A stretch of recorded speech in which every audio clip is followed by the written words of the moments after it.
Hello, welcome to my new mini blog. তো আজকে যাচ্ছি পিসির বাড়িতে। আমার পিসির বাড়ি হচ্ছে হাবড়াতে। তো আমি আর মা এখন ট্রেনে বসে আছি।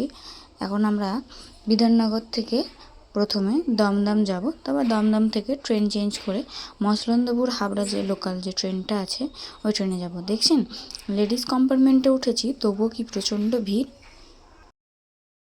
ছোটো থেকে আজ পর্যন্ত এই পিসির বাড়িতে কখনোই আমি যাইনি, আমার বাবাও কখনো যায়নি। তো ওই জন্য এখন আমি আর মা আজকে যাচ্ছি, কারণ আমার পিসামশাই কিছুদিন আগে মারা গেছেন। ওই জন্য এখন পিসির অসুখ চলছে, ওই জন্য আমি আর মা বেরিয়ে পড়েছি যাবো। আর দেখছেন কি সুন্দর সব আশেপাশে এই গাছপালাগুলো। কখনো হাবড়া বলুন বা গোবরডাঙ্গা এইদিকে কখনো আমার আসা হয়নি, ওই জন্য এখানকার কোনো এক্সপিরিয়েন্সই আমার নেই। হ্যাঁ, আমি মাসিমণির বাড়িতে গেছি ট্রেনে করে বহুবার, কিন্তু কখনো এই পিসিমণির বাড়িতে আসা হয়নি। ওই জন্য আমি আর মা আজকে বেরিয়েই পড়লাম যে যাওয়া যাক পিসিমণির বাড়িতে, দেখে আসি পিসিমণি এখন কেমন আছেন। আর যেতে যেতে দেখলাম কি সুন্দর, দেখুন এখানে সর্ষে চাষ হয়েছে, কিছু দিকে কলা গাছ মানে কলা চাষ হয়েছে।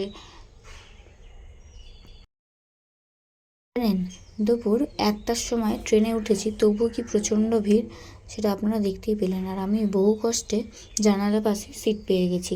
আর জানালার পাশে সিট পেয়ে গেছি মানেই তো আশেপাশে যেসব হচ্ছে, অনেক চাষবাস হচ্ছে, মাঠ গাছপালা এসব দেখে দেখে যাচ্ছি।